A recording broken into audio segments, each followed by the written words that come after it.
Dichotomies are underrepresented. Hello everybody, welcome to Overwatch. I'm absolutely positive you know what this game is. There are 12 million people playing it, and if you don't, well, it's great.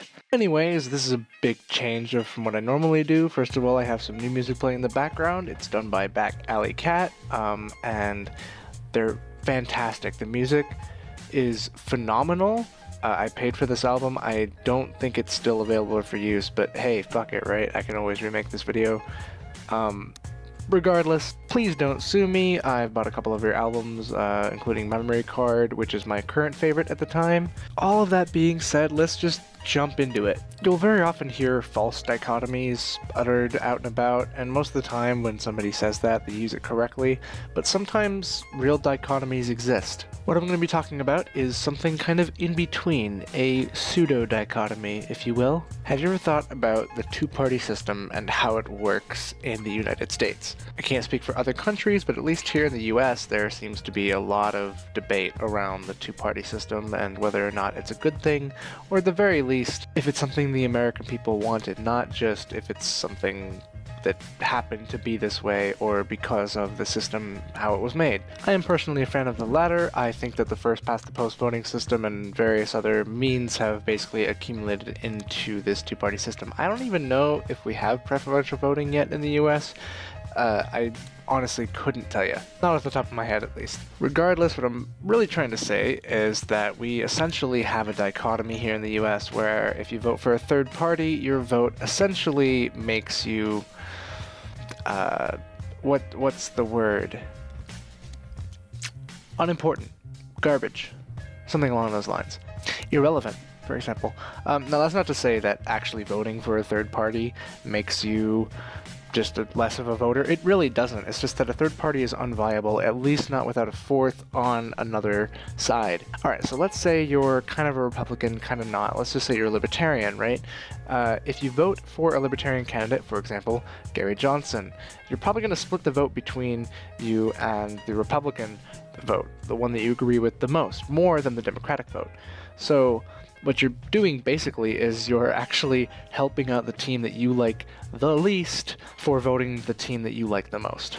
If, however, there was an authoritarian candidate and he or she was just as popular as a libertarian candidate, then I think that a third party would be a lot more viable. However, we don't really have an authoritarian candidate to speak of. Libertarian is the third largest party in the US, and there are enough jaded people and hypocrites who still follow strictly Democrat, Republican, Conservative, or Liberal.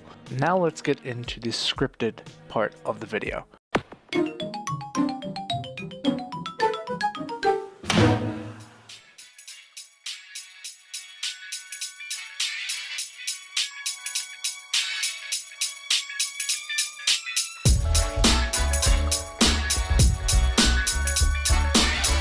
I have something I have to get off of my chest. In my view, the fact that America is forced to choose between Hillary Clinton and Donald Trump for president is an insult to every drop of blood ever shed in defense of freedom and liberty. Frankly, the 2016 election is undeniable evidence that the modern Democratic Party, the Republican Party, and their accomplices in the mainstream media are a complete disgrace to decency and civility at home and all around the world.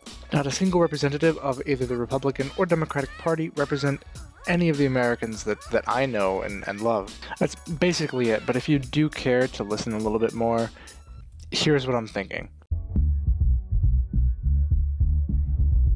The roots of the Democratic Party are noble. Standing up for the little guy, taking care of those who can't help themselves, and investing in the things that enhance community, i.e. infrastructure, education, etc. Unfortunately, the Democratic Party has become an Olympics of victimhood wrapped in a socialistic agenda fueled by utopian fantasies. Democrats work tirelessly to convince people that they are victims and that the Democratic Party is their only hope for justice, and because victims necessarily need an oppressor, Democrats lead contemporary witch hunts to convict oppressors. Democrats also promise all sorts of freebies in exchange for votes. Once in office, Democrats can expand government as the delivery van for their promised handouts. In the name of social justice, Democrats happily hand the bill to productive Americans and their grandchildren and their grandchildren. Along the way, modern Democratic elites have amassed enormous amounts of personal wealth, become tremendously powerful, and shockingly arrogant. It is just a land of asterisks. They make laws for everyone else to follow, they bask in their CNN celebrity status, and they revel in self-adoring conventions. Modern Democrats have made environmental stewardship into a movement that eerily resembles a fanatical religious cult. They pander to the poor, patronize the downtrodden, and hustle the frustrated. They rally their partisan followers with doctrines of doom, gloom, and fear. Tragically, Hillary Clinton is the perfect manifestation of the modern Democratic Party. For these reasons, I am not a Democrat. The roots of the Republican Party are equally noble. Republicans champion individual freedom, personal responsibility, and the rule of law as a foundational element of a civil society. Republicans know and recognize that when government grows, individual freedom declines. Therefore, they caution us against the perils of an ever-expanding central government. Republicans expect everyone to pull their own weight, and they resent paying the bill for those who do not. Simply put, Republicans believe that America works best when everyone does their part to earn a living, take care of their neighbors, and just mind their own business. Unfortunately, the GOP has suffered a similar de-evolution as the Democrats. For starters, modern Republicans have unapologetically advanced an agenda centered on unbridled greed. GOP disciples engage in all sorts of philosophical gymnastics to convince us that greed is actually virtuous. While Democrats are busy holding their victimhood Olympics, Republicans hold their Olympics of financial and religious elitism. Local Republican precincts have become bastions of puritanical fervor that would make the Pharisees, the religious elites who oppose Jesus, proud. Meanwhile, the country club crowdfunds legislation to build gates, loopholes, and walls, literally, around their treasures, while the religious elites strive to legislate morality, both preaching limited government? What? Perhaps one of the most fascinating spectacles of the GOP has been the self-imposed purification movement within the party. In Maoist style and tradition, Republican activists initiate their own witch hunts designed to remove the impure as each activist looks in the mirror for the definition of purity, and thereby cleanse the party. As a result, the GOP contracts, becomes more homogeneous, and ultimately self-implodes each November. In 2016, the two-ring, religious and greedy Republican circus has produced candidate Donald Trump. Mr. Trump. Trump is perhaps America's most greedy, arrogant, and self-adoring candidate since Hillary. Therefore, I cannot stand with the Republican Party any longer.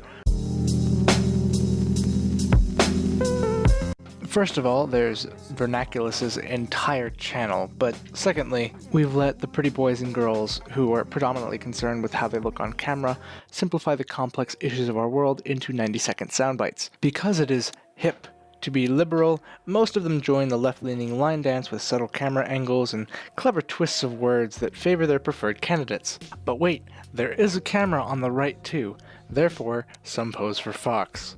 Get it? Get it? Alright.